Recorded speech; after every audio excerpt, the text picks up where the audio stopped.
Hey everyone, welcome. Today, we're kicking off a brand new series all about mastering generative AI.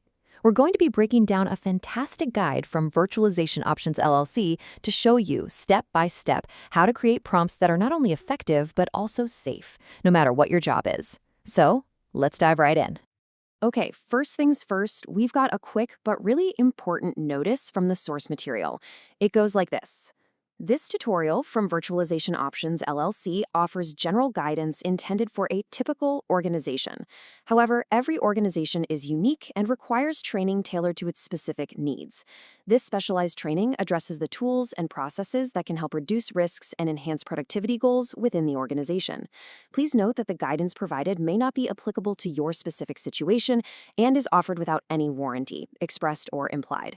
For this reason, we develop customized training after collaborating closely with an organization to identify its unique needs and priorities. All right, now that we've got that important context out of the way, let's get into the fundamentals. So let's be real, generative AI has completely changed the game at work. I mean, it's an absolute powerhouse for creativity, for analysis, for just about anything. But here's the crucial part. Its power, its effectiveness, and maybe most importantly, its safety, that isn't automatic. It's all in our hands. It's totally determined by how we use it. And that brings us to a really big question. The AI can do all these incredible things, but who's actually in the driver's seat? Who's leading the conversation? You gotta remember, an AI is a tool. And just like any powerful tool, it needs really clear, skillful direction to work the way you want it to. Without that, you're just not gonna get the results you're looking for. And where does that direction come from? It all comes down to one single thing, the prompt.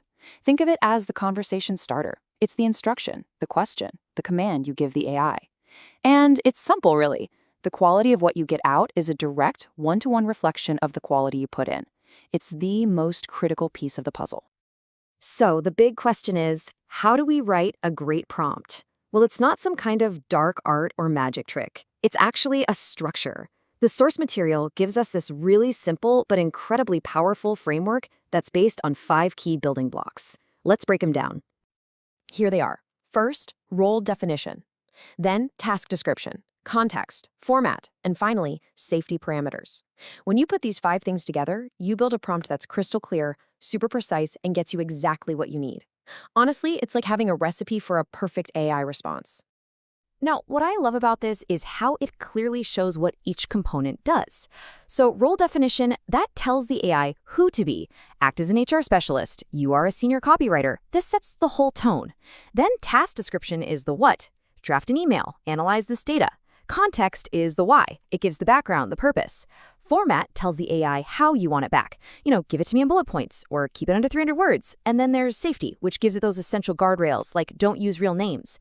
Each piece just adds another layer of control and precision. All right, theory is one thing, but let's actually see this in action.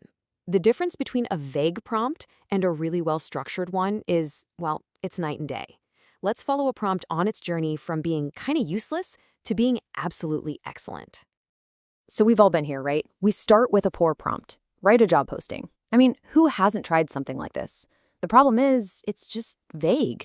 The AI has no idea what you're talking about, no role, no tone, no length, and the output you're gonna get, it'll be generic, totally unhelpful, and honestly, a complete waste of time.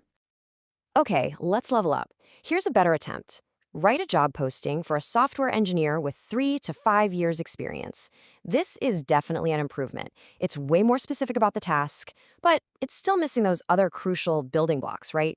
What kind of tone should it have? What's the format? Are there any safety rules? It's better, for sure, but we're not at excellent yet. And boom, here it is, the final destination. Just look at this prompt. It's got a role, act as an HR recruiter. It gives a crystal clear task, write a job posting for a mid-level software engineer. It provides context with that enthusiastic but professional tone. It nails the format with a word count and specific sections. And it includes a critical safety rule. Do not include specific salary figures. This is it. This is the complete anatomy of a great prompt. And it's going to give you a targeted, high-quality result every single time. Now here's the thing. These principles, they apply everywhere. In this series, we're going to take a tour through 9 different departments, and we're going to show you exactly how to use this framework for your specific job. Let's take a super quick sneak peek at what's coming up. As you can see, Every single department has its own unique, high-stakes challenge when it comes to using AI. For HR, it's all about protecting employee privacy. For marketing, it's guarding that secret sauce, your proprietary strategy. Engineering is worried about intellectual property. And for legal, well, preserving attorney-client privilege is everything. In our upcoming explainers, we are going to dive deep into each one of these, giving you prompts for beginner, intermediate, and advanced skill levels that you can use safely. Before we wrap up this introduction, let's quickly go over the universal rules. These are the ones that apply to absolutely everyone, no matter what department you're in. You can think of this as the foundational mindset for using AI responsibly. Okay, these are the non-negotiables. First, and this is the big one, never ever include personally identifiable information. Instead, abstract your data. Turn real situations into generic ones to protect privacy. Work with percentages and relationships, not specific dollar amounts to protect sensitive business data. And always use placeholders for details that you'll just fill in later, outside of the AI. And finally, always double-check the AI's output for accuracy and document your process. These steps are what protect you, your company, and your customers. You know, the full tutorial this whole series is based on is just incredibly comprehensive. Over our next few explainers, we'll be pulling from its guidance across all 9 of these departments, and we'll be covering more than 100 adaptable example prompts. Plus, we'll be addressing 3 different skill levels, so whether you're a beginner or an expert, we've got you covered. So we'll end on this thought.